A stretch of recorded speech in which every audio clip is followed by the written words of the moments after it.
Hi everyone, welcome to the recorded session of being a student rep in an online environment.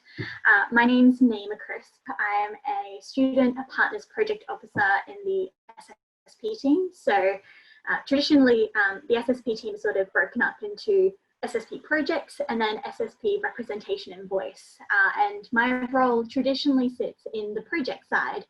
However, last year I actually just graduated from UQ, and whilst I was a student, I was a student representative for the HAS Teaching and Learning Committee.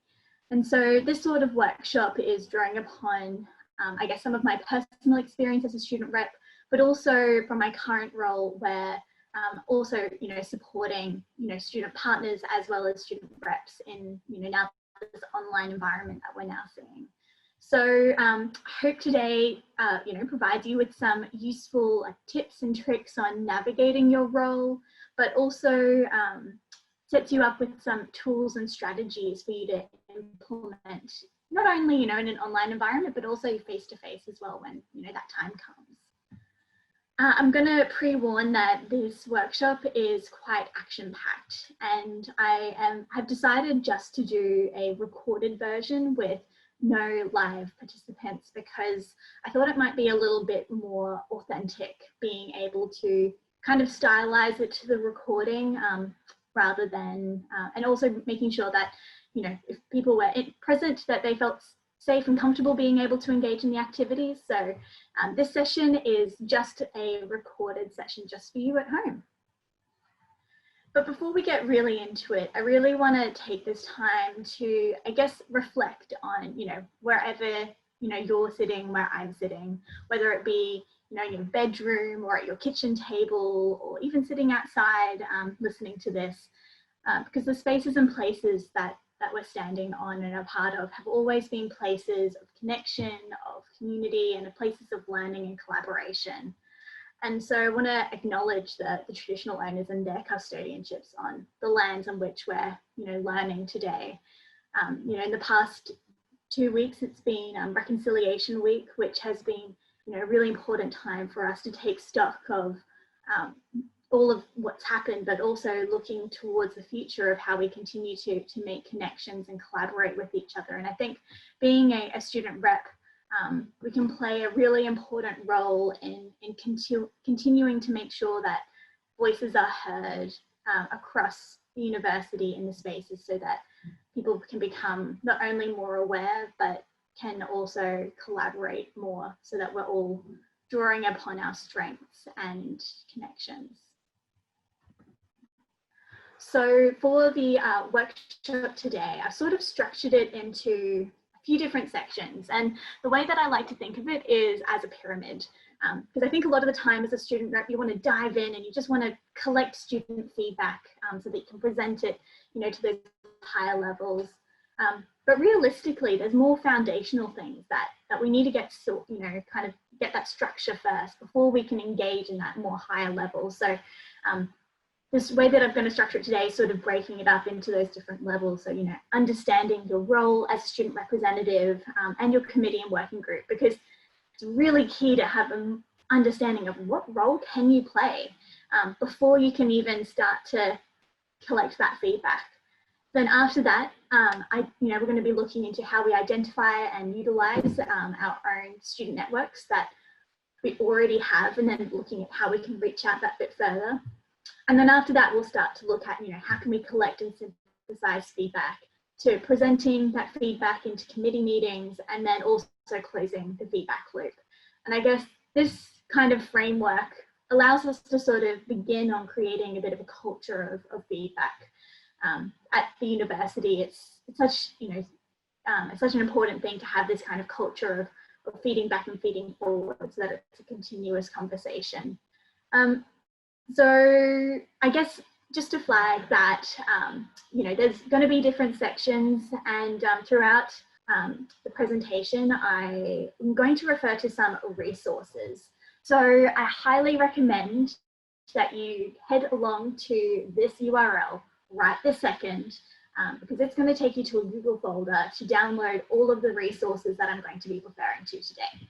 So to give you an example, we've got some of the just kind of handouts that we've referred to, so our SSP orientation, as well as some templates that we're going to be referring to. I've also downloaded, put up there the slides for the presentations.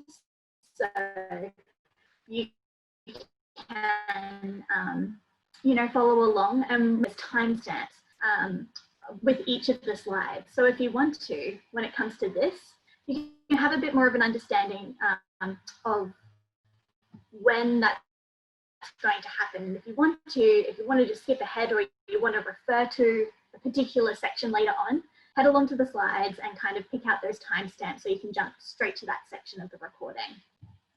The other thing that I highly recommend that you do is to download the booklet. Now, I've created this booklet to sort of go along with the recording, but it can just be a standalone resource. And essentially it has been broken down into each of those different sections, plus a little bit more. And it's really, it's got some little sections for you to sort of follow along with the activities, because traditionally in a workshop, you would be engaging with other students and having doing these activities with others, but because this is a recording, I still really want to encourage people to engage in those activities and take that time to reflect. So this booklet has a lot of questions that we're going to be referring to, as well as some really useful email templates that you can use and a whole other bunch of things. So I highly recommend that you check that out. So yeah. So let's jump straight into it. So this first section is really looking at understanding your role and your committee, and getting a bit more of a foundational understanding of how you can be a student rep. So as a student rep, something that I constantly used to be asking myself is, what am I actually meant to be doing? Because there isn't always a lot of information to tell you like what is actually your role.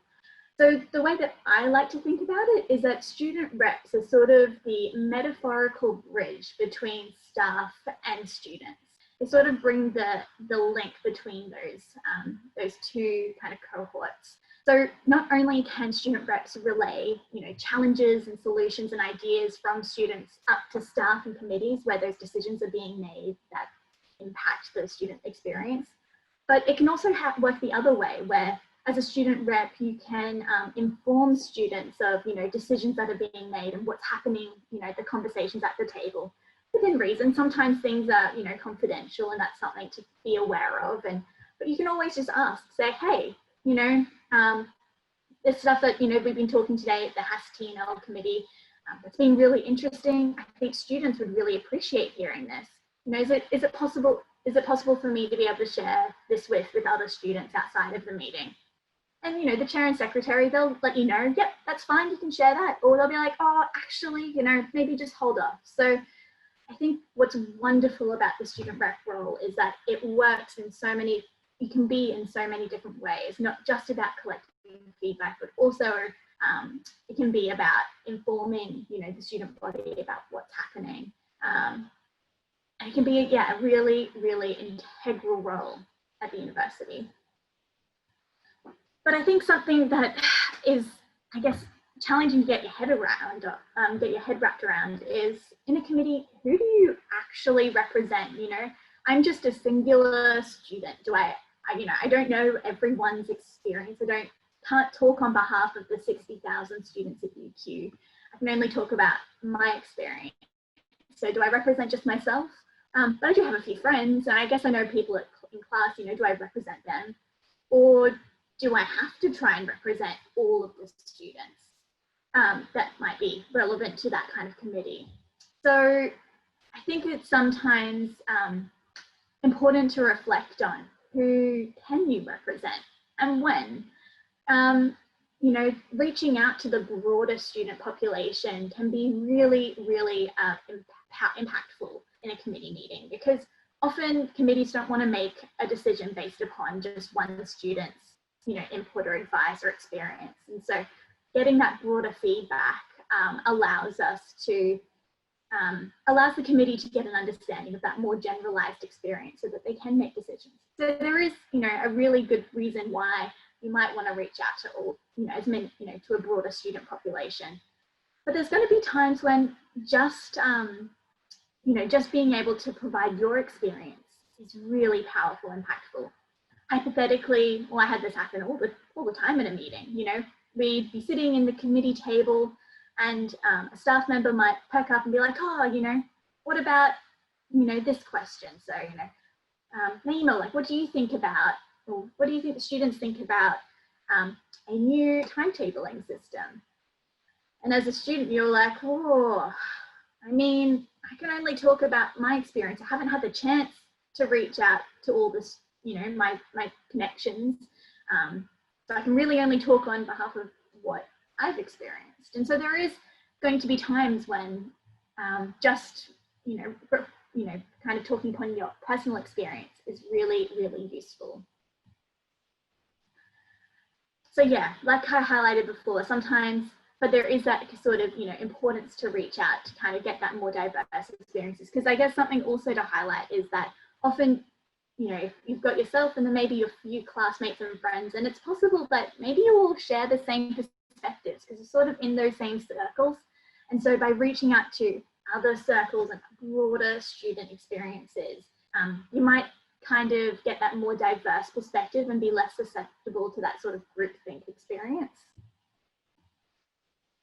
So we've sort of just spoken about, your role, what you can do, who you can represent, but something that I personally used to struggle a lot with is like, what am I actually meant to be talking about? I sit on a teaching and learning committee. Teaching and learning encapsulates a lot. Like, I don't know how to, break that down. And so something that I found really useful was this diagram, which is by Sparks, which is a Scottish organisation for their student representatives over in Scotland. So I do, flag that, their resources are amazing, but sometimes they might have a bit of a Scottish lens to it, so they might not always be relevant, which is really important just to realise. But this diagram is very useful because it sort of breaks down that student learning experience into different sort of areas and go, okay, we can look at how students' curriculum is being affected, the learning resources, what has been their experience in assessment and feedback, and what guidance and support have they got access to, or have they been, shown. And so this sort of starts to break it down into more manageable pieces. And what's really great is they also have a handbook or workbook that not only has these sections, but it also breaks it down into questions, which I find to be really useful. So this workbook, highly recommend you have a look over it because it's also really useful. Got some great prompting questions, but this section is what's fantastic. So as you can see, you've got the diagram, but down below, it starts to break these down into even further little manageable chunks.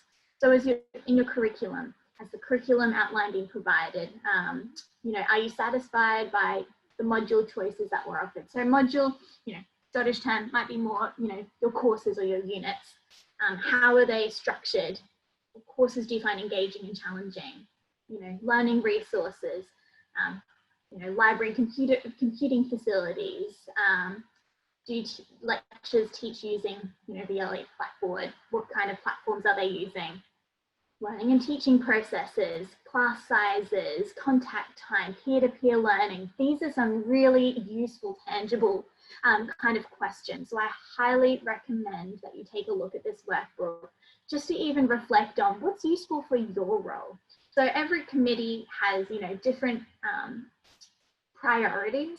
And so something that's really useful is to think about, well, what's the priority at the moment? Is there a push at looking at streaming courses? Is there a push for, looking at assessment and feedback?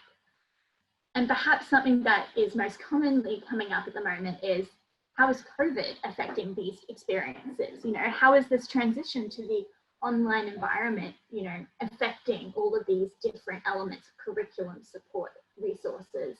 And perhaps moving into semester 2, where we're going to see this sort of split delivery of things are being committed to being offered online, but we also may start to see some things face-to-face, you know, like pracs and things like that, where possible, when government restrictions lift.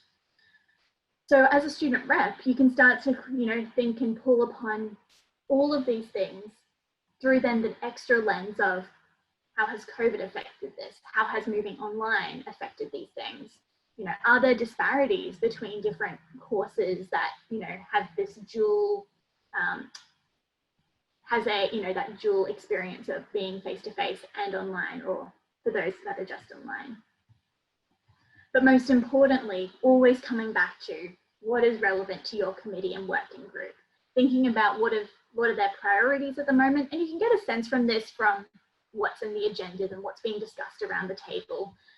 And it's always something that you can just ask, you know, take a couple of minutes to say, hey, I'm really interested in reaching out, you know, to the student body.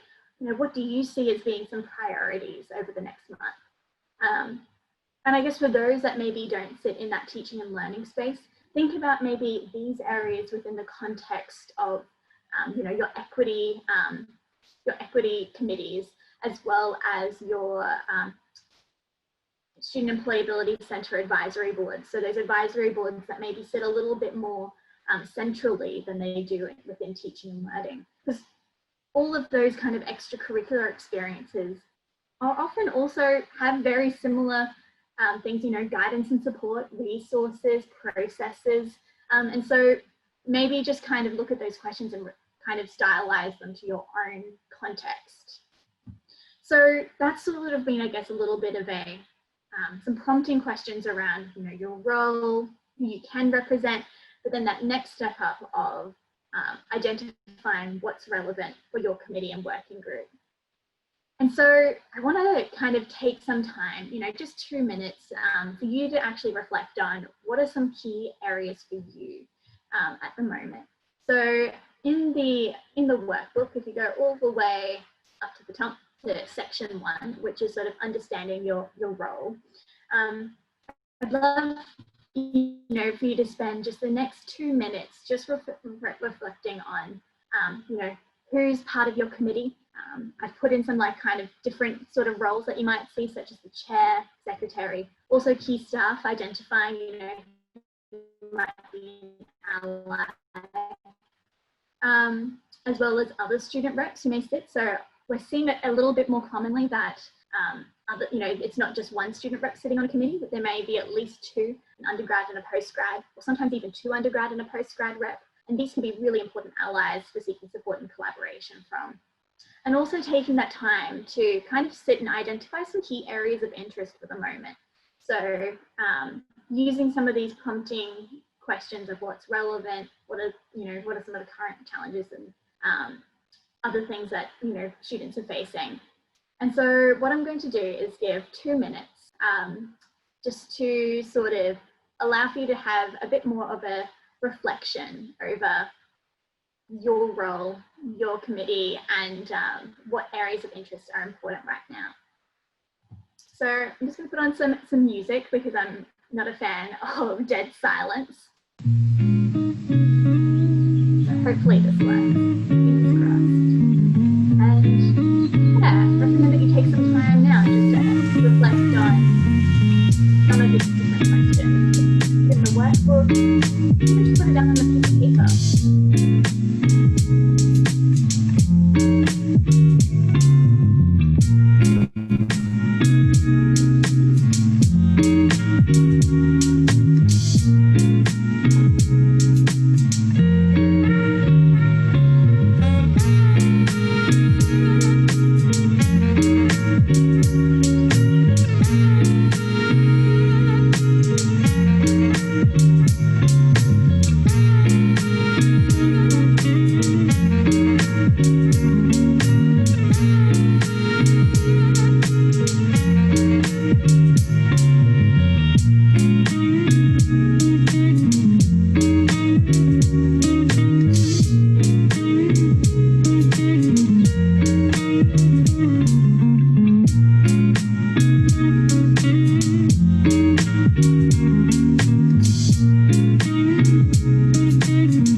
out as well. Maybe something hasn't changed in a while.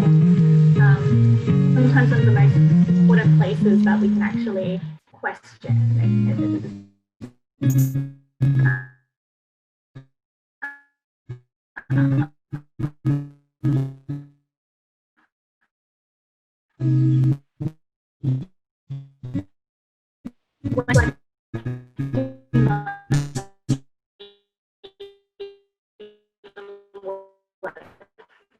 what's the same, what could be better? And if you're a little bit stuck, highly recommend and just have a look at through those questions and maybe just pick out one or two that really, bring the challenges that students are facing at the moment.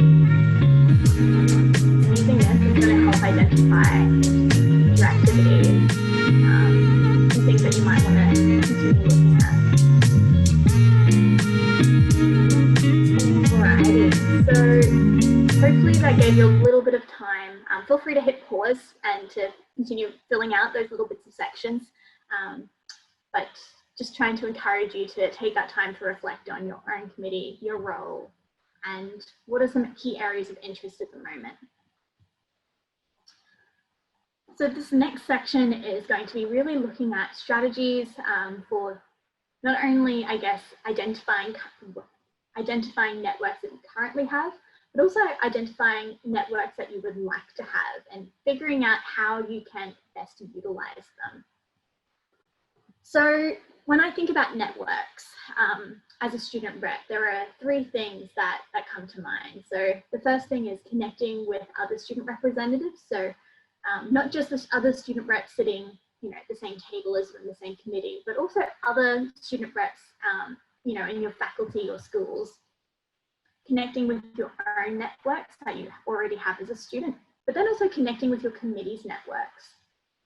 Now, something that I thought something that might be really useful to reflect on is that a lot of these strategies might be, still be really useful in the, face-to-face world, but something that we've noticed a lot in the current environment and being in online is that you're sort of seeing this like Zoom fatigue and online fatigue, where it's been really hard for people to continue to be engaged in an online environment. So I guess something that I just want to flag is, don't be surprised if you don't get that instant engagement, sending out emails or connecting with other students, because it's possible that they may just be really tired and fatigued from all of this.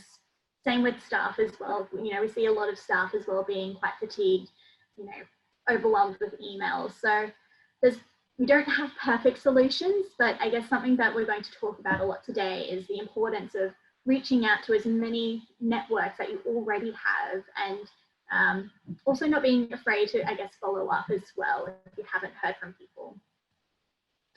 So this first kind of section around connecting with other student representatives. So as a HAS student representative, I used to sit at that more faculty level committee, which meant that that committee sort of also was discussing things that were relevant for across the whole faculty. And so I was really lucky. I had another student representative, Brendan, who used to sit at the table with me. And so him and I used to collaborate a lot. But what was even more impactful was being able to connect with the other HAS student representatives. So I was reaching out to, making sure that I tried to have connections with all of the school level student representatives, because if there are things that are common across them all, that's a HAS level issue. So that was really great. But then also there are times where you might have program specific committees. So we don't see this a lot in HAS, but we see this a lot in other faculties where they have more program specific committees that, particularly in that kind of professionalism, or is it the professional degrees. And then also most importantly, we have the central level, so those Senate levels and reviewing boards, which kind of deal with that UQ wide. And I guess the reason that I like to kind of use this kind of side to side structure rather than what you usually see, which is that hierarchical model of the Senate up the top and the faculties and then the schools, is that all student reps play an equally important role at every level. And if anything, it's more just a communication line. You know, by talking to everyone, you're able to start to feed information, you know, backwards and forth. So things that are happening at a school level might need to inform things at a faculty level. But similarly, discussions happening at a faculty level may need to go into a school level where to be more specific. So I think it's one of the most useful things is just being able to identify other student representatives that you can connect with. And if you don't know any other reps, or you don't know, or you're looking to connect with more, there's a couple of different strategies you can use. So the first one is you could ask your chair or secretary if they know of any other student reps or know of other boards that might be really useful for you to connect with. But secondly, you can contact us at the SSP. So at SSP, we try to have we're trying our best to kind of create a database of all of the student reps, but there's well over 300 committees that exist at UQ, and these are, you know, changing all the time. And there's nothing that's really standardized across. So we don't have the names of everyone, but we may have the names, or we may know somebody who you can reach out to. And in the booklet, I have, you know, included, you know, a little bit of a template if you're unsure of what that email could look like. For me as a student rep, I used to get really nervous about sending emails to staff. It just wasn't something I was really confident in. And I know that I would have really appreciated having a template just to get me started. So this is just, you know, you can find in this booklet, you know, not only some other tips, but an email template just to get you started to reach out to find other student reps. The other place that's really useful to reach out is on the Student Staff Partnership Community Facebook group. So, sorry about that. I'm not sure if my internet cut out, but what I was just saying is that one really important place to reach out is the SSP Community Facebook group. So this is a fairly new Facebook group. It has not only student reps, but student partners and staff partners currently, but also from alumni of the program. And so it's a really wonderful spot to reach out. You know, feel free to put up a post and say, hey, I'm currently a student rep for School of Communication and Arts. I'm looking to connect with other student reps, you know, in my school and faculty. You know, feel free to comment below, and, you know, let's organize a time to catch up. This space is not just about us putting information, it's also a space for you to connect with others. So highly recommend not only to join this Facebook page, but feel free to utilize it. We've only got 117 people so far, but that's growing every time, you know, we're reaching out to the community. And it's going to continue to grow as we continue to get this out there, because I think it's only been around for a month. So yeah, highly recommend that get involved. So the other thing that is really, you know, useful is to not just connect with those student reps, but continue to find a platform for you to reach out. So whether it's creating a messenger group or a WhatsApp group, finding a platform that you can all connect on is really, really useful. So for example, in the HAS faculty last year, we tried to have a Slack group, which worked okay. But we found that not everyone was engaging with it. And at the end of the day, something that worked better was just having a Facebook messenger group, because that's where people were already connecting on. So finding what suits you. And what's great about your student rep network is that you can utilize you know, that network in lots of ways. So not only could you ask your student reps what their perspectives are. So hypothetically, the committee wants to get some feedback on a curriculum review or streamlining courses. You're looking to get some other feedback. You could just send a message to your you know, little group of student reps and say, hey, my committee is looking to get some feedback on XYZ. What are your thoughts? And that's going to be, you know, 3 or 4 other student perspectives that aren't your own. What's also useful about your student rep community is that you can ask them to share surveys or focus groups or even questions with their broader community. So if you're sitting at a faculty level and you're looking to get more specific. Maybe your school, other student reps have networks with their school levels, or maybe even centrally. So you can ask them to share things if you want. And something that I found really impactful was this idea of, let's say you know 4 student reps, and those 4 student reps know 4 other students at UQ. So maybe it's just their friends or maybe some of their classmates, but all of a sudden you have 20 other student perspectives that you could be drawing from. And that doesn't take a whole lot. You know, you can send a message, be like, hey, any chance that you could reach out to 4 of your friends or 4 of your classmates and ask them about what their opinions are of X, Y, Z. And all of a sudden you're starting to get that broader student perspective that often the committees are looking for. So this next section is around using, I guess, connecting with your own network. So as a student, you already usually have connections. It's just sort of identifying them and kind of realizing that, oh, like I can actually draw upon, you know, these networks. So for example, you might be already connected with clubs and societies or student union collectives. So for example, last year, I used to be, you know, kind of a part of the UQ Psychology Society, but I also used to be part of the rock climbing club. And, you know, that was 2 spaces where I was engaged with different students from across the university, but also social media. So as a student, it can be really useful just following social media pages that are relevant to what you're studying or to just the university in general. So for example, UQ has like their Has Notice page. There's also the Student Employability Center Facebook page, which, you know, posts a bunch of events and things like that.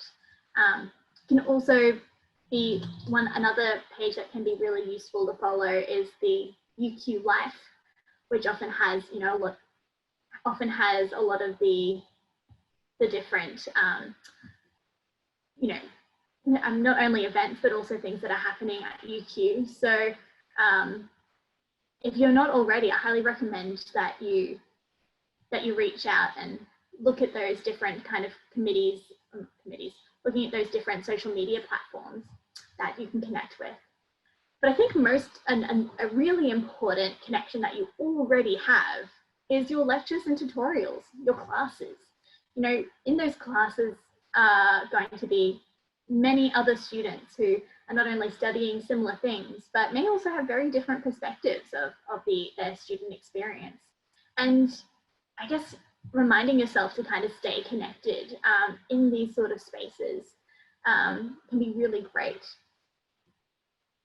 So something that is really useful about using your own networks is that you can ask your clubs and societies or union collectives for feedback. If you're not sure of what clubs and societies you could follow, there's a website that has all of the different ones, and you can filter it to ones that are specific to just faculty or looking for postgrad or international, depending what your you know, what kind of committee you're sitting on. So you can ask them. You can ask those, you know, literally those people that are sitting, you know, and organizing that club, what their feedback is. But you can also ask them to share feedback on their pages. You know, ask them to share a survey or a focus group opportunity. You can also ask your friends and classmates for feedback. So maybe in the 5 minutes before a lecture or the 5 minutes afterwards, just, you know, you could ask your lecturer and be like, hey, looking to just touch base with students. You know, I'm a student rep and we're looking to get some feedback on X, Y, Z. Is it okay if at the end of the lecture that I just put out a little spiel in the Zoom chat and ask people for their feedback? You know, that's another way that you can reach out. And lastly, this idea of creating a think tank with people that you know. Now, a think tank kind of sounds like a really fancy term, but essentially it's just a platform to have a forum or a discussion with people. So often you can invite, you know, people that you know don't have to know them really well. They could just be your classmates, to sort of share their experiences. So you could create a Facebook group, which could be, the HAS Student Rep think tank. Maybe you invite 20 students that you know to this page, and invite them to, I guess, engage with the page when they can. And you can use that page to post questions, polls, put links to seek their feedback. And so you know that hypothetically you can quickly get some feedback from people. And it doesn't, and it can be sort of like a really great invitation. I've been part of a couple of think tanks where somebody sent me an invitation to be like, hey, Naima, we spoke, the other week where I saw that you were studying, we're studying Psych 2030 together. And, I'm sitting on this, School of Psychology Teaching Learning Committee, like you to come along to this think tank, like you to join this think tank to share your perspectives. And if you're not sure of what that kind of, message could look like, I've also put, down in this, in this document, just some, some draft text. Feel free to change it, but it's just, something to get you started if you would like to create a think tank. And this can be a really useful kind of platform to quickly get some feedback. Now, I've also kind of, may have already been seen, but in this booklet, I've already put some, little boxes for you to think about what networks you already have and what things you'd like to build. So feel free to continue to fill this out whilst I'm talking. So this last section is looking at how you can connect with your committee's networks. So I think what's great about being, on a committee is that you can, as a student, you already have a lot of connections, or a few connections, but there are going to be spaces that you don't have networks in. So for example, I was on the HAS Teaching and Learning Committee, but I was actually studying a Bachelor of Arts in Psychology and Mathematics and Sociology. So psychology actually doesn't sit in the faculty of HAS, it's in HABS. Mathematics doesn't sit in the faculty of HAS, it's in science. And sociology was the one thing that was in HAS, but it was just a minor. I'd only done 4 subjects in it. So realistically, a lot of my connections weren't in HAS.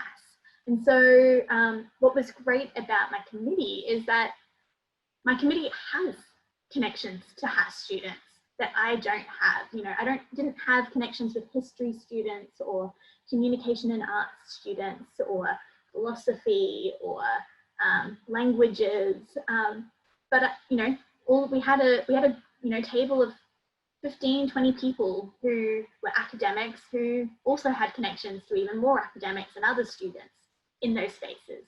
So your committee is a great resource for you to utilize because they have connections to their own classes, lectures and tutorials. They have access to Blackboard where they can make announcements.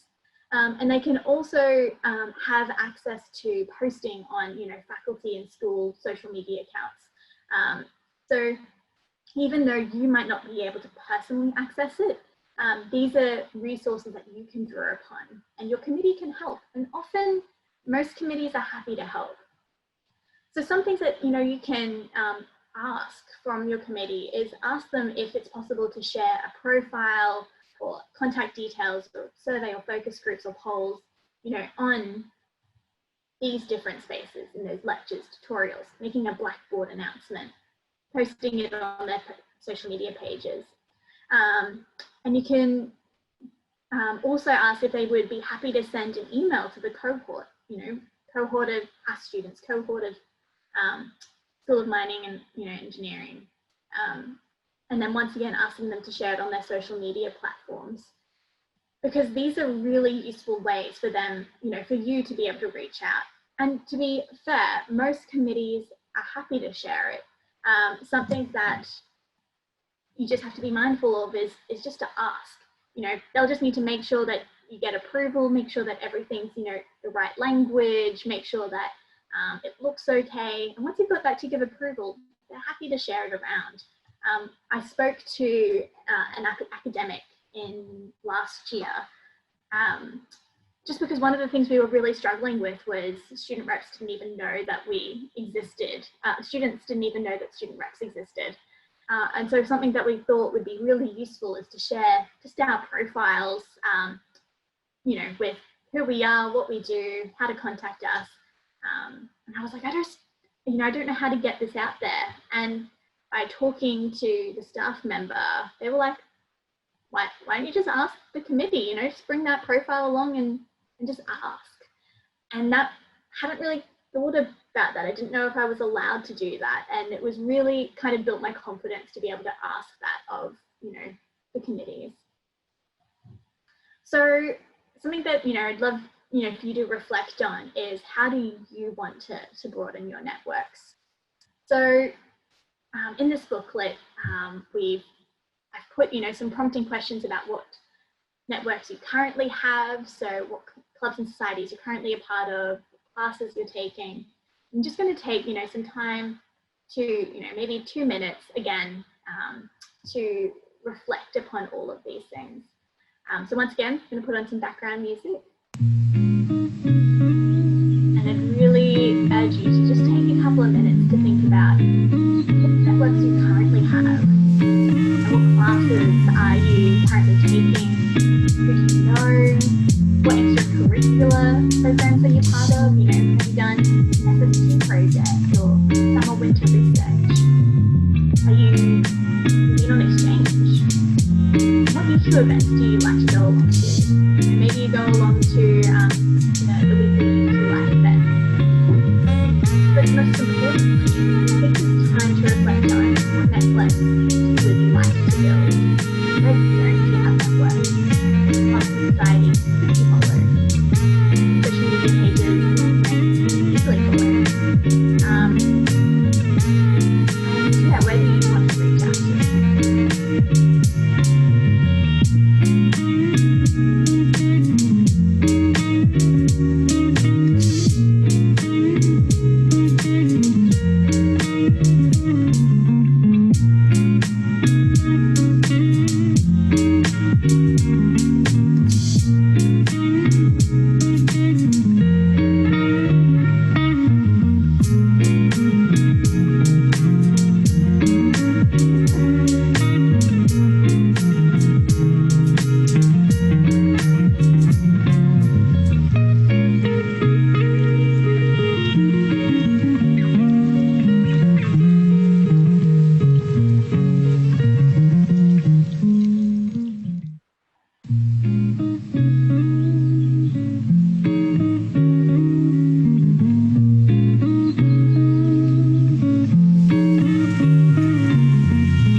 Identified, you know, some of those areas that you'd like to continue broadening. Something that I used to always struggle with is, okay, so I know, you know, not only like connections I have, who I want to reach out to, but how do I, you know, actually do that? And so something that we, you know, I guess something that we used to really struggle with, like I was mentioning before, is that often students don't know that student reps exist. And it's hard to kind of even get traction on getting feedback and reaching out when people don't even know who you are. So a really, really useful way is to start creating content to increase your visibility and connection. So I've put up some different examples that, you know, I've seen, you know, just even this year. So in the HAS faculty, they've actually created a website page which lists all of the student reps for the faculty, and they have their little profiles. They also, on their HAS social media page on Instagram, they did a HAS rep takeover where they were posting up, you know, the different profiles of student reps. But another useful thing that I mentioned before was creating a profile, and you could do this on a UQ template PowerPoint slide. So creating a little slide that academics, lecturers or tutors can share in their courses to let people know. So this is a really useful way to sort of let people know that you exist. And I guess not only saying, you know, I'm a student representative, but also explaining what is a student representative, because not many people know what that is. So something that I highly recommend that you take the time out now is to think about, if you haven't already created a profile, think about creating a profile and thinking about what you could include. So in the booklet, you'll see some little spots for prompting of, you know, what is your role? What is a student rep? Why did you become a student rep? You know, what motivated you to be a student rep in the first place? And what can a student talk to you about? So can they talk to you about how to improve, you know, the school, you know, the music student experience, or talk to you about ideas on how to improve the extracurricular programs offered in the entrepreneurial aspects of university. And you can use this different content to stylize it for those different platforms. So whether it's, you know, on Facebook, creating a little bit of a post, you can use the same sort of language, but maybe just changing it slightly. But what's really useful is referring back to that resource folder that I was talking about earlier, is the UQ PowerPoint template. So to give you a bit of a run through, looks like this when you download it, and on the left-hand side, you'll see all of the random slides that you can choose from, and as well as instructions on how to use it. This can be a really useful template for a range of different resources, but I have found it to be really useful for creating a bit of a profile. So this is the, you know, UQ template, just in the Google Slides. This is just made up because you don't obviously have a faculty of creative arts. But you could start to include, you know, maybe a picture of yourself, your email address. If you feel comfortable, of course, you know, putting, you know, your social media tag, if you feel comfortable students reaching out to you that way. And then putting some kind of little prompting questions of like, what do you do, and what, like, what do you do? What can I do? This isn't a wonderful example. I think, you know, this could be really improved upon to make it really clear and catchy. But it might just be a really great starting point. And if you ever want to hand, you know, creating a profile or having just a spare pair of eyes to look over a profile, like, feel free to reach out to the SSP team. We're more than happy to, you know, have a bit of a look over before you share that. And once you've created a slide like this, you could, you know, send an email to your chair or your secretary and ask if it's possible to be shared. Now, that's a really daunting task. Sending an email to the chair or secretary to, you know, to see how they can help you, I guess. And so I've put in some draft text, which, you know, feel free to change and alter how you please, which just sort of goes through a little bit of a basic, you know, dear, you know, if you're comfortable with, you know your chair really well, send it to them. You know your secretary better, then send it to them. Your chair is probably your best place to reach out to because they, you know, kind of manage the committee a little bit. But also you may have a staff ally that you're really close to, and that could be a really good starting point. And so saying something along the lines of, you know, dear so-and-so, part of my role, I've decided to create, you know, well, this one's also about create a profile and a survey, created a survey to collect feedback on. I've created 2 PowerPoint slides to see attached. So you would attach those PowerPoint slides to this email. You know, one with information about myself and my role. So that could be that previous slide. The second's with details of the survey. Would appreciate any feedback, because it's always great to get feedback from your chair or secretary or other staff to see how you could improve those slides. They've been in this role for quite a while and might have some great tips. And then just putting in that ask, be really clear, you know, would it be possible to distribute these 2 slides in upcoming lectures in our faculty? The worst they can say is no, you know, and there's probably maybe a reason for that, being like, oh, not right now, we're actually heading into a really, really busy exam time, and so we recommend that maybe you share this, you know, in a couple of weeks' time. And always providing an opportunity, let me know if you want to discuss this. It's a great way to start. So if you haven't already, I highly recommend that you take that time to reflect on, you know, what is your role and why did you become a student rep in the first place? And in that booklet, I have, you know, sort of made some spaces for you to fill that out. So I might just give, you know, once again, a couple of minutes just for you to share that if you would like, to kind of provide a space if you would like to fill that out now. But if not, feel free to skip ahead.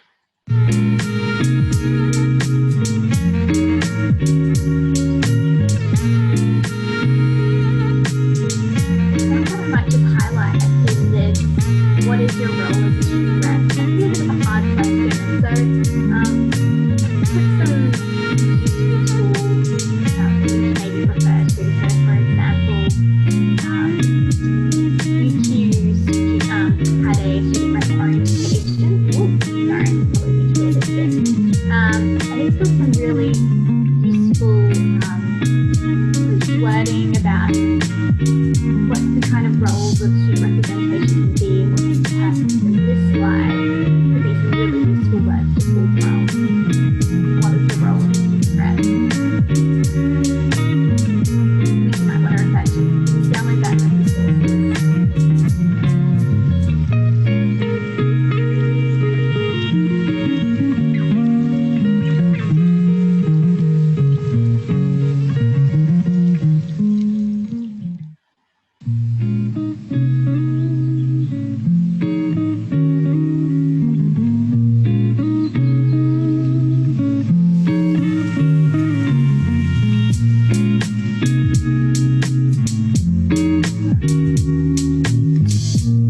Please feel free to reach out to us if you've got any questions about this. If you're looking to create a profile and what's on the have sent her via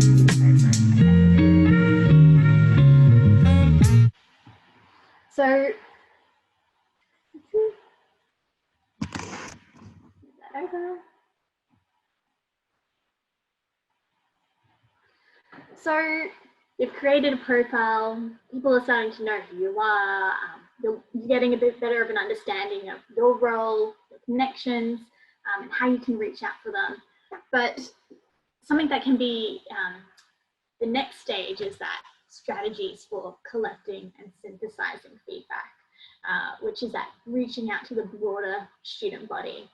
Now, I'm not going to go a whole lot into, you know, really detailed explanations of creating surveys and focus groups, but I think something that I want to highlight is that you probably already have a lot of access to lots of feedback. It's just finding where it sits and figuring out what to actually do with it. So once again, something that probably is the first thing you want to consider when you're getting feedback is, what do you actually want to ask about? So again, I urge you to have a bit of a look at the Sparks resource, which is a really useful, you know, resource, you know, just to get some prompting questions, and again, stylizing it to the current times. You know, how has COVID affected these? Really useful starting points. And yeah, just to have a bit of a think about. You don't have to tackle all of the issues, just pick one. Picking one at a time can be very overwhelming if you try to cover all of these different areas at once. So just pick something and, you know, focus on that when you're looking to get targeted feedback. Now, another useful strategy is to frame your question around solutions. I found as a student rep, I was constantly bombarded with complaints. You know, this lecture is being horrendous. I can't stand this course. It's the worst. I can't believe X, Y, Z. And all those complaints are really, really important and they're really useful. Something that can help is framing your questions in the first place about solutions rather than problems and challenges. Problems and challenges are important to ask about, but try to ensure that you've got a questions on how can things be improved? What ideas do you have for improving this course or the guidance and support that you're looking to reach out for? So that's going to give you some more tangible solutions for you to draw upon rather than looking at the complaints and figuring out how to actually filter that. And again, always coming back to what does your committee and or working group want feedback on. So something that, you might be able to already identify this. You might be like, oh, I can tell that the committee is, looking through the agenda, I can see that there's a lot on semester 2 teaching online and getting feedback on seeing how we can improve teaching online in semester 2. But if you're not sure, something that's really useful is just ask your committee what they want feedback on. Organize an agenda item of 5 minutes to say, hey, I'm looking to reach out to the broader student community over the next coming weeks. What would you like feedback on? And they may have some really great suggestions or some starting points. So don't hesitate to actually reach out to your committee to say, what do you want feedback on? Now, probably most importantly, what platforms can you use? So you've got your sort of traditional, I guess, ways of feedback of doing an online survey. So SurveyMonkey can be really useful, but I do just want to flag that SurveyMonkey, although you can get a free account, it's usually limited to 10 questions and you can only usually see like 40 or 50 responses. And most recently, we found out that UQ actually has a license for Qualtrics. Now Qualtrics is a platform to create surveys. It's very similar to SurveyMonkey, and I highly recommend that you create an account. And I'm trying to see if I've got any trial ones. Don't think I do, but essentially it can be really useful to collect feedback. Now, to get a free account, what you want to do is you can look up the Software Center at UQ and you want to click on Software at UQ. This will provide you a huge list of all of the software that is available. So under the browsing software categories, statistical data, and if you scroll down, you'll see it, apologies, down here, Qualtrics, and accessing Qualtrics online. Copy link. So if you go into this, it'll bring you to kind of the login page, and this is for UQ's license. And you'll want to click Don't Have an Account. And this will bring you to like the sort of setup processes. But something I want to highlight, which I've put down in section 5 under Qualtrics, where you can find all of these links as well, is that as a student, you might want to sign up with your student number email account. So as a student, you actually have a couple of different emails. It's all the same account, but it's a little bit weird. And for some reason, when signing up for Qualtrics, it really likes this format. And it doesn't really like this, which is what I think I know for me as a student, I used to use my n.crisp.uq.net.au all the time. But it really likes this format. And if you're unsure about student emails, feel free to follow this link and it'll tell you a little bit more about your different email addresses that you might have. So that's Qualtrics. Now you can also create a Zoom focus group. So your kind of traditional, Zoom focus group just in a Zoom environment. But I think what's even better is actually a more casual Zoom catch up. So, in this sort of online environment, it can be exhausting going to like another focus group or another thing. But if you organize it as just like a virtual coffee catch up with, your classmates or your friends, and just have a bit of a conversation about how things are, that's a great way to get feedback. We've seen some amazing, results from students who have just organized, that they have a small class of 20 students for, their one of their classes, and they've just sent them a message, be like, hey, does anyone want to catch up on Thursday afternoon on Zoom? And so they've organized a Zoom catch up and just have a chat about what can be improved. That is some great ways to get feedback. Social media, another useful platform. But it also comes down to what you're comfortable with. So if you're comfortable using your personal account, then you're more than welcome to post up questions and polls and linking to surveys and focus groups. But something that you can also do is, once again, utilize your committee networks. Ask their faculty page or school pages to post things on your behalf. Something that you can also do is utilize, once again, that student staff partnership community group. Feel free to put a post up on here. And if you want to, you can use the poll settings, which is a great way just to get some quick feedback. Some of the most effective ways we've seen getting feedback most recently has been through those polls that we have on Instagram and Facebook. It's amazing, some of the results that we've seen. You can also integrate an activity. So for those of you who don't know of it, Jamboard is an amazing tool. So Jamboard is a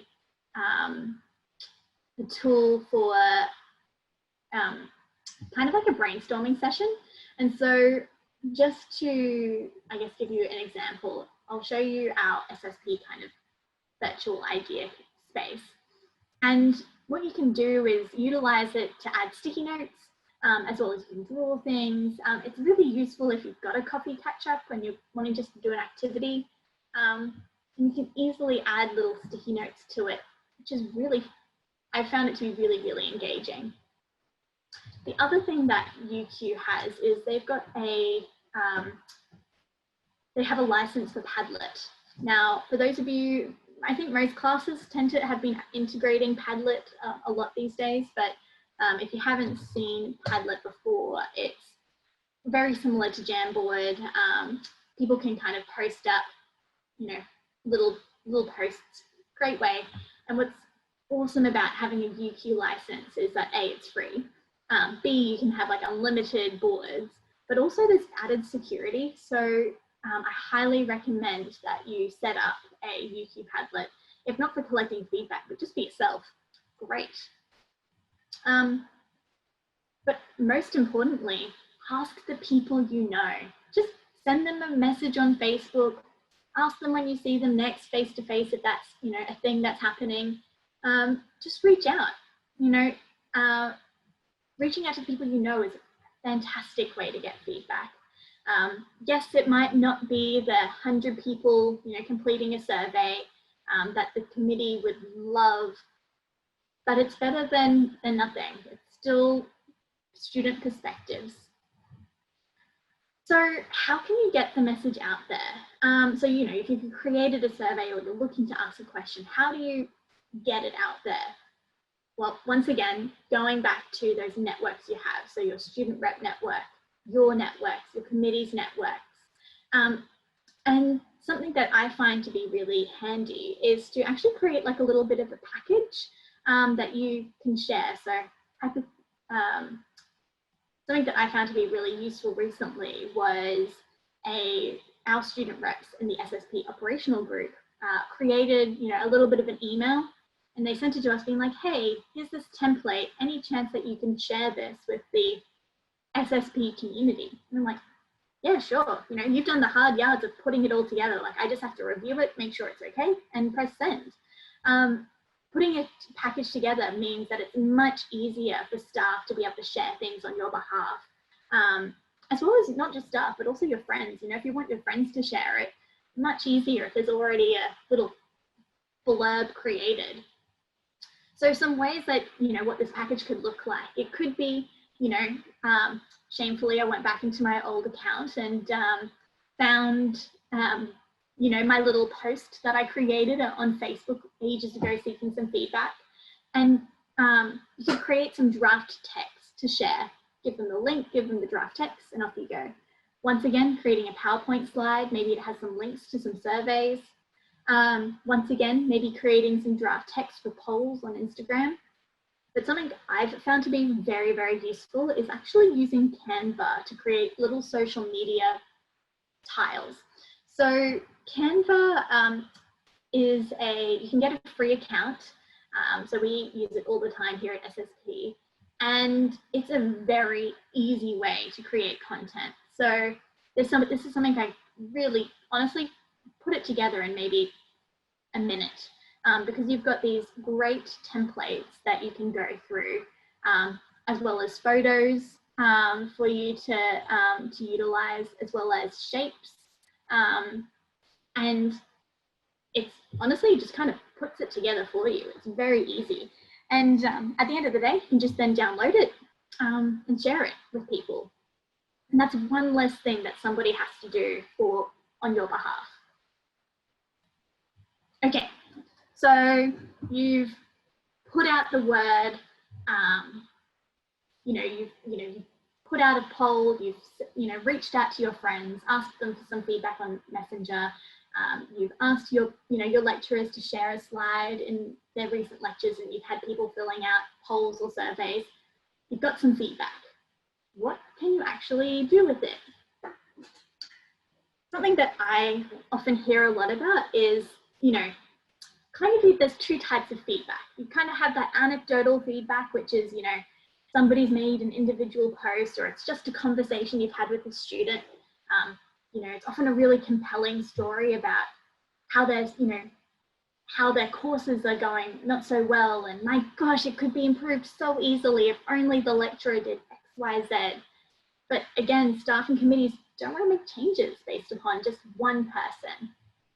But then with the official feedback, your surveys, your Zoom focus groups, your polls, sometimes you don't always get a lot of responses. You might have sent an email to 500 students and only gotten 10 responses on a survey.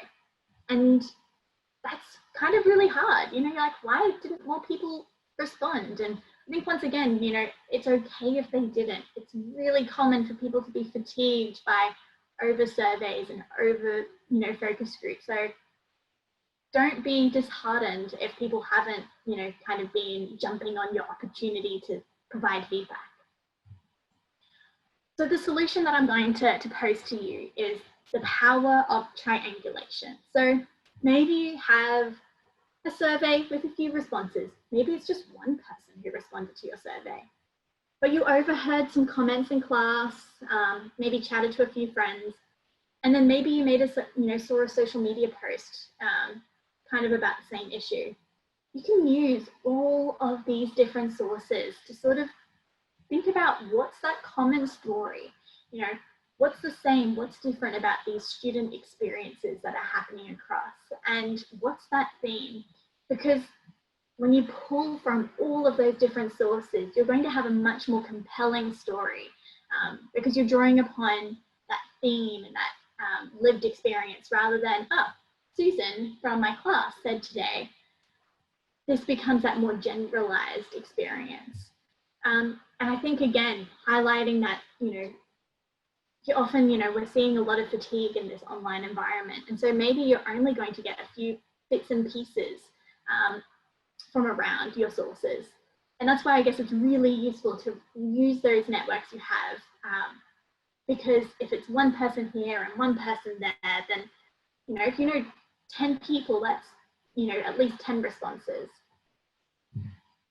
So something that I just really wanted to spend some time thinking about is, how do you actually identify these different themes?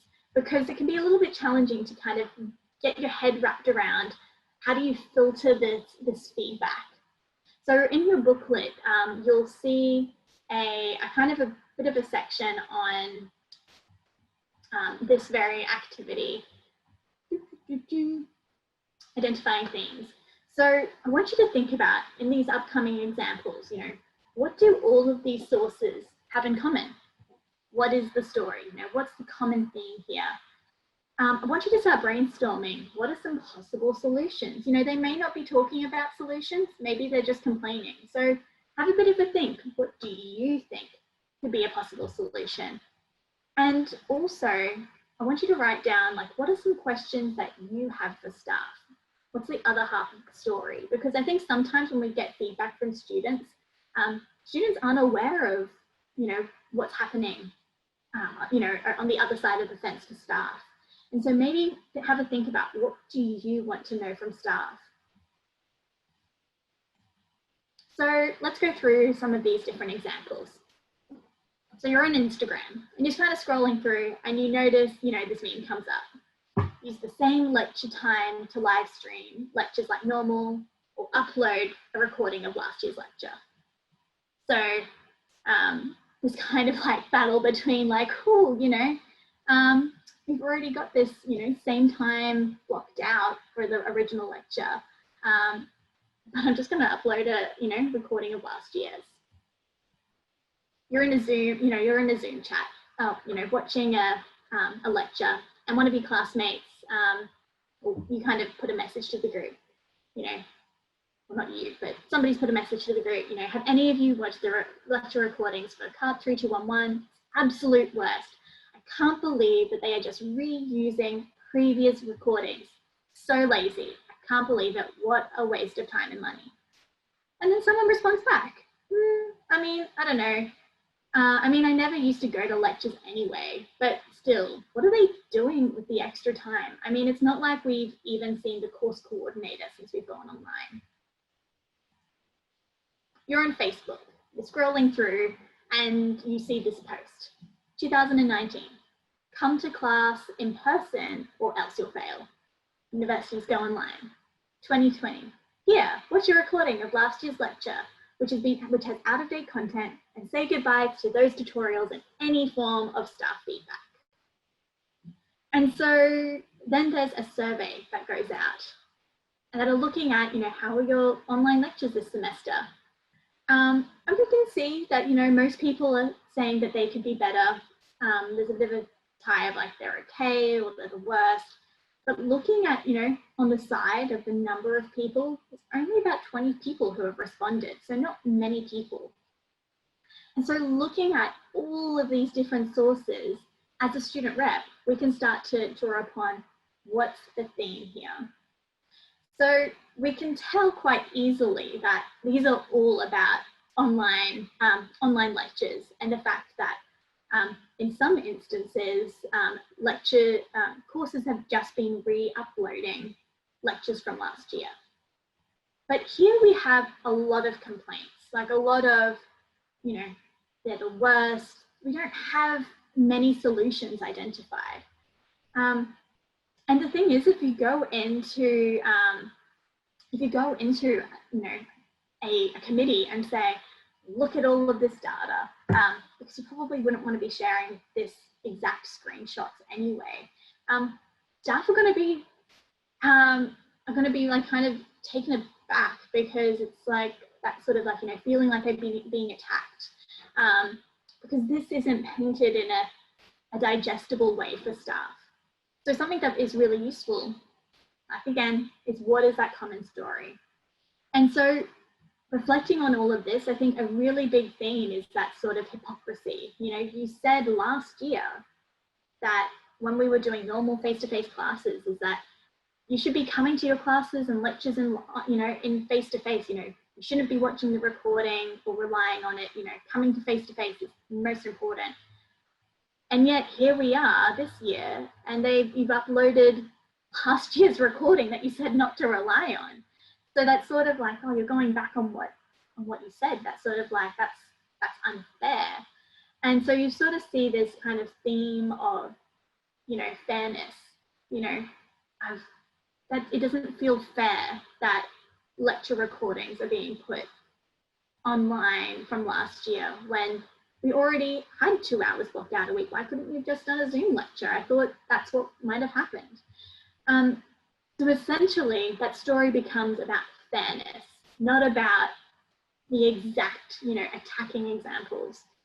And I think something that I want to highlight is this example over on the right-hand side of the chat of What are they doing with the extra time? I mean, it's not like we've even seen the course coordinator since we've had to go online. So maybe that question to the staff of why? Why have the recordings had to go on, last year's recordings had to go online? I think students would really appreciate being able to hear that other side of the story, which is, maybe staff were told to put the recordings up so that they could focus on other things. And what are those other things? And I think when we start to break down that other side of the story, students and staff are able to start empathizing with each other. It becomes less about attacking and demanding change and more about, okay, we each have our own struggles right now. What can we be doing? What can we do to improve?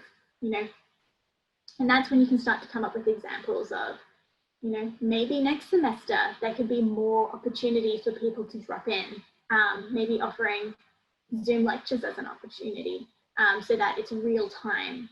And being able to not just have a recording where it's just a PowerPoint with some, over somebody talking over the top. Maybe you can have a little, recording of that person's face, because that makes it a bit more engaging. Maybe this provides a perfect opportunity to go, okay, we've identified a theme of fairness and it being unfair around lecture recordings. Let's go back to the student community and just ask them what they would prefer. So this sort of, these sort of sources are perfectly okay to draw upon when you're looking to present feedback. It's just how you present that. So once again, synthesizing feedback. Things to think about is what's the common story and theme? Also, how many students did you hear from and where? So identifying your sort of sources, possible solutions, and then what's the other half of the story? So you've sort of identified a bit of a theme. Now when it comes to actually wording that feedback, I find a really, really useful technique is the ABCD method, which Sparks outlined. So essentially when you're looking to report back to meetings and you're looking to report this feedback, putting it through this filter first.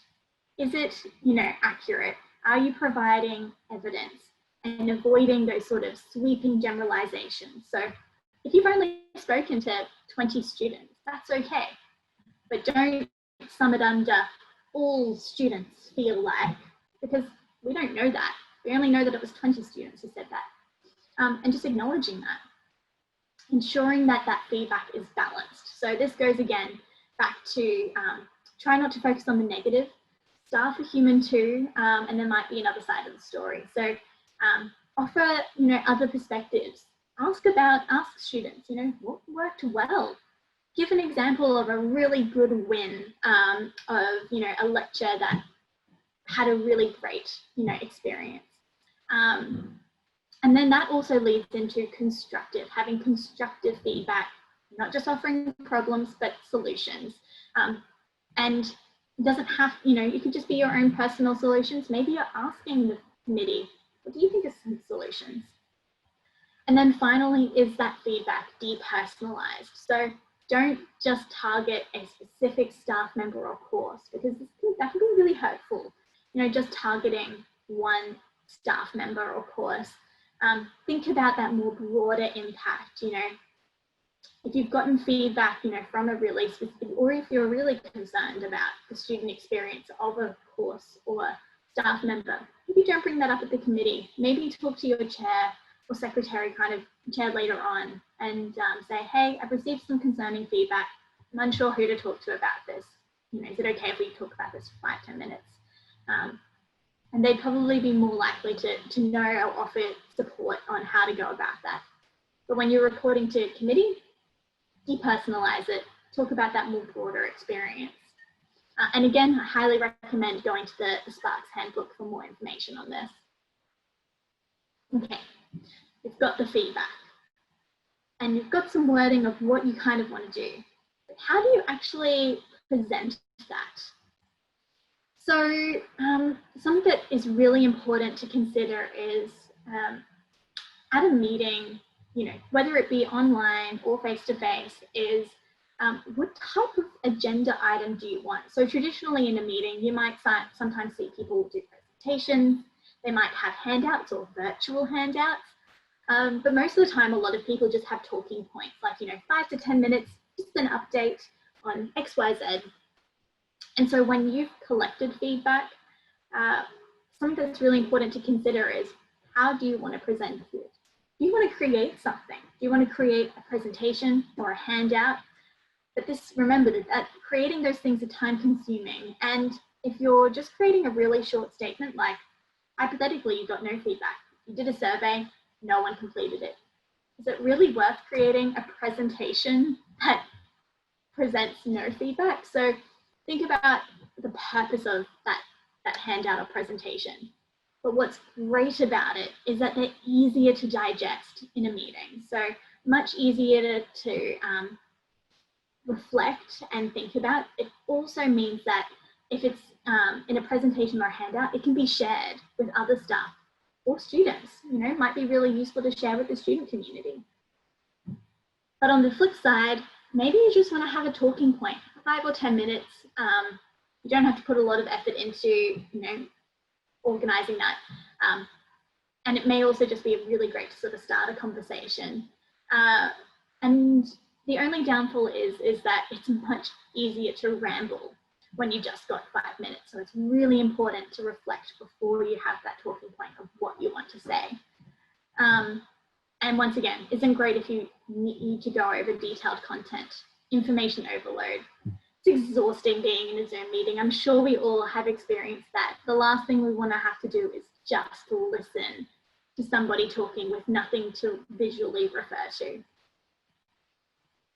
So if you decide to do a presentation or a handout, some tips that I highly recommend is proposing themes which are backed up by evidence. So remembering that triangulation. So hypothetically going, theme of fairness, 50% of people in the survey said this. Here's a really great lived example, from this, feedback I got from a student. Include challenges, but again, proposing possible solutions. And if you don't have solutions, these can be sort of disguised as questions to the committee. So broaden it up to a discussion at the committee, being like, how is this a possible solution? What do you think could be a solution? Using visuals to display information and use a UQ template. A UQ template is one really useful way to just collect. It makes it just a little bit more professional, and also means that it's way easier to share with other committees and stuff. Because UQ loves a great template.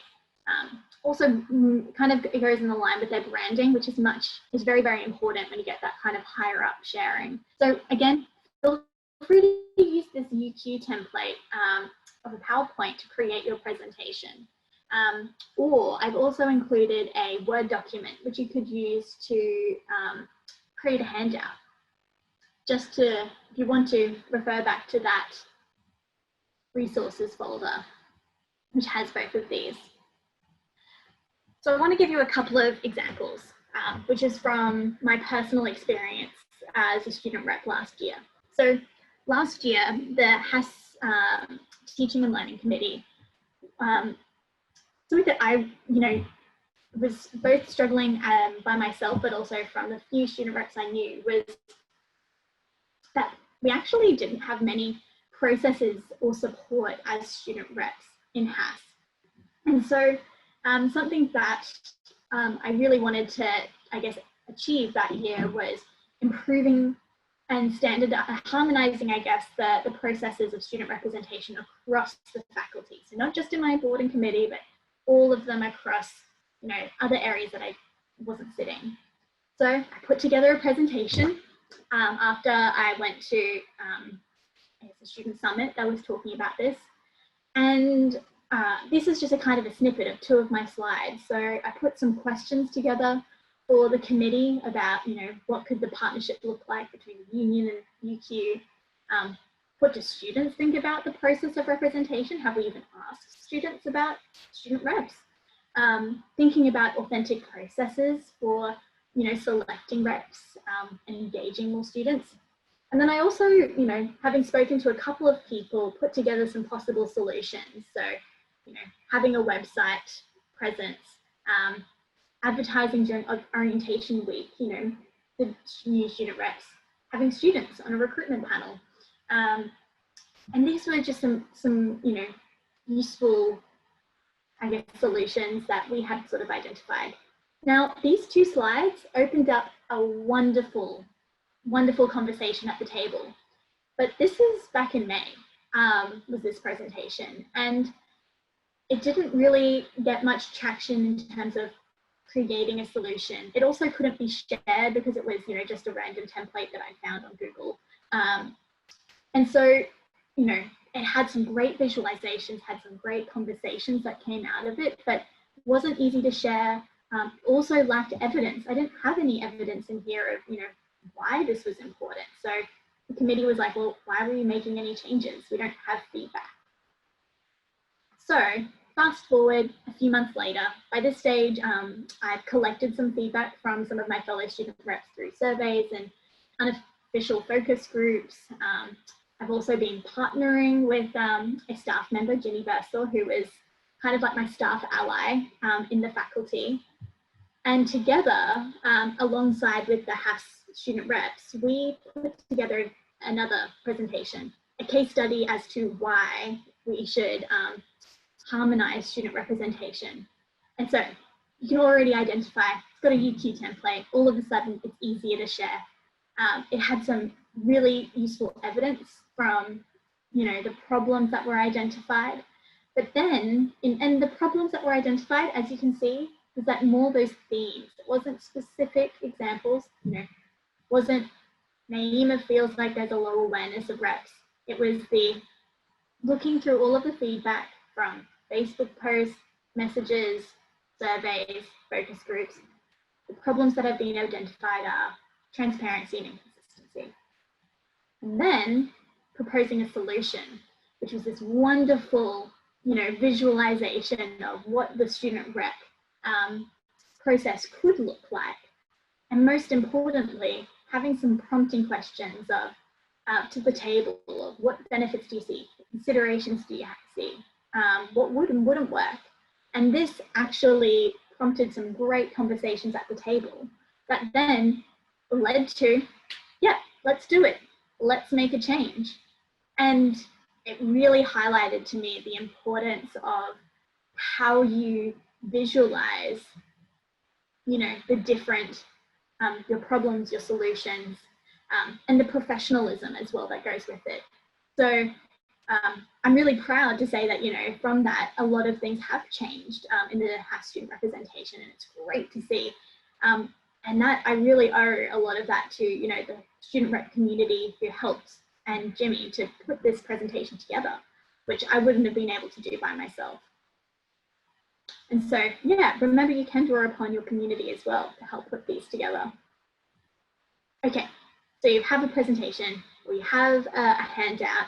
What do you actually do with it? So I thought I'd just put together a little bit of a snippet of what the process is. I think there's a fair bit of information around, and we're also going to be putting together some videos for tips and tricks for online meetings. But essentially, when it comes to a meeting, a committee meeting, there's a few different stages.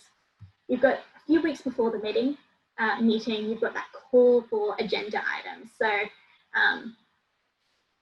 essentially at this stage, you can send through your agenda items. So go back to that sort of email templates and find, being able to send an email to the chair or secretary. Usually your secretary is responsible for adding agenda items. So feel free to send them an email and say, hey, is it possible? Or maybe not, hey, dear so-and-so, is it possible at the next teaching and learning committee to have 10 minutes put aside for an update on the student feedback in relation to semester 2 teaching online.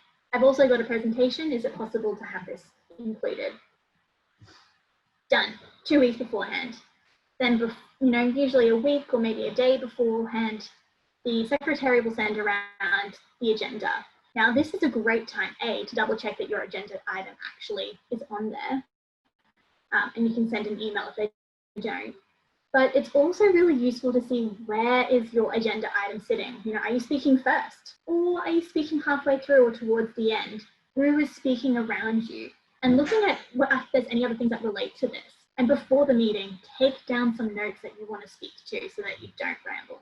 I used to ramble a lot. I still do sometimes. And writing down speaking points is a really useful technique. During the meeting, staying calm. I think it's normal to feel really nervous when presenting feedback, particularly if it's something you're passionate about. It can be really hard to present when you feel emotionally invested in this. So don't be afraid to call on support. If you want somebody else to kind of help you co-present, might be the staff ally, might be your other student rep. And yeah, if you're presenting, just stay calm and remember less is more. You don't need to speak to everything. And you can always finish with, if anyone has any questions, and allow people to kind of delve into it if they want to know more. But most importantly, after the meeting, closing that feedback loop and following things up. So if you've committed to something in a meeting, like you say, by the next committee, I'm going to get more feedback, or I'm going to propose some solutions on X, Y, Z. Make sure you do that. Or if for something, life happens, we get it, then just let people know, send an email to the secretary and be like, hey, I'm aware that, I said I would try to do this the next meeting. Unfortunately, I've just been really swamped with assessments. Is it possible, to give an update at the following meeting? But most importantly, those students that you got feedback from, let them know what happened. Let them know if there were solutions or what's happening next. Because when you start to create that culture of continuous feedback, people feel heard, people feel understood, they are more likely to engage in the conversation next time. Now, this is going to be a little bit of a sidestep, but something that I really wanted to flag and talk about is coming back to that solutions. So often as a student rep, you can think about potential solutions. So hypothetically, there's been a lot of, student feedback on teaching online in semester 2, and you want to, students have identified that different platforms could be used, or we want different resources. You're like, great, that's a solution. And then you propose the solution and staff are like, oh, I mean, yes, that's important. And yes, we can do that. But maybe staff don't know exactly the support and resources that students want. An even better solution that you could propose is creating an SSP project. So for those of you who don't know what an SSP project is essentially, oh, I apologize. There is a spelling mistake on there. Students and staff collaborate on a project which seek to enhance the UQ student experience. So essentially, these projects range from a whole different areas, from teaching and learning experiences, student experience, governance and strategy. We've seen some really great projects in this space over the past semester of students and staff collaborating on creating video resources for students in courses.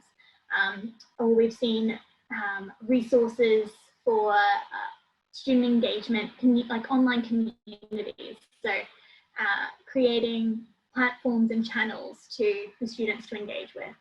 Now, they usually run over the course of the semester, so about 13 weeks, and the team can be made up of up to 4 student partners. And what's great is that it's also not just volunteering. As a student, you also get a grant in recognition for your collaboration. So if you're looking for a way to, at those teaching and learning committees, to propose not just an idea, but an idea or a solution, but you can also propose a method and say, hey, students have mentioned that they would really like better online resources for their courses next semester. Perhaps one solution is that you could create an SSP project for certain courses or maybe certain disciplines that bring students and staff together to collaborate on making those resources. So all of a sudden, not only has the solution been kind of student informed, but the actual output is still getting the student voice as part of that, like informing the output as well, which is amazing.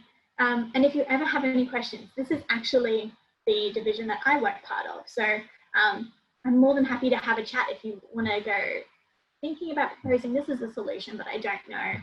Reach out, just send me an email or SSP an email. I'm more than happy to have a chat about what type of projects you can put forward. Okay, so I'm really aware that I haven't been able to fit all of the content that I wanted to in. So something that in this booklet, you know, you've probably seen already a few different links and things like that along the way. But something that I really want to flag is this creating content links and more section. So this is sort of a bunch of different information for if you're looking for creating content. I've put the UQ color codes in, which is really useful for Canva or for other social media content that you're looking to create. Remember the resources, the templates, but I've also put in some tips for using Canva and collecting feedback. So putting links to Qualtrics, Facebook and Instagram polls, Padlet and Jamboard, because I wish I could take you all through all of these, but I want to make sure that you'll have some links, you know, that you can explore. Feel free to definitely reach out to us if you have any questions. So the last thing is that even though you're watching this recording online, we would really appreciate getting some feedback. This is something that we're trialing, that's new. Of course, we'd love to offer this workshop, you know, face-to-face or in Zoom once again, so that you can have interaction.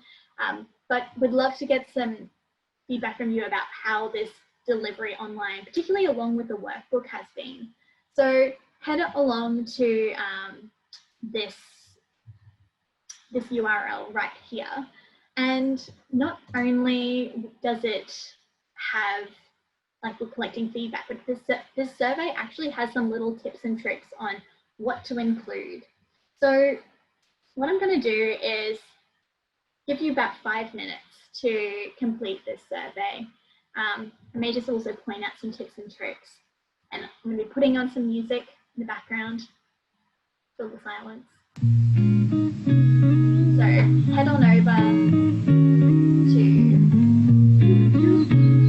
this bit.ly URL. You'll also see in the handbook there should be a link directly to it. And yeah, let us know what can be improved. We want to make sure that things can be better in the future.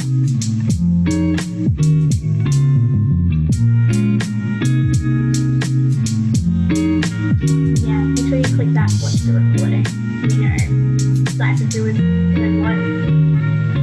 Yeah, once again, you can look out for that purple text. Got some little tips and tricks on figuring what information you might want to get.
tried to cover a lot of things today, but if you do have any other questions, please feel free to reach out to us.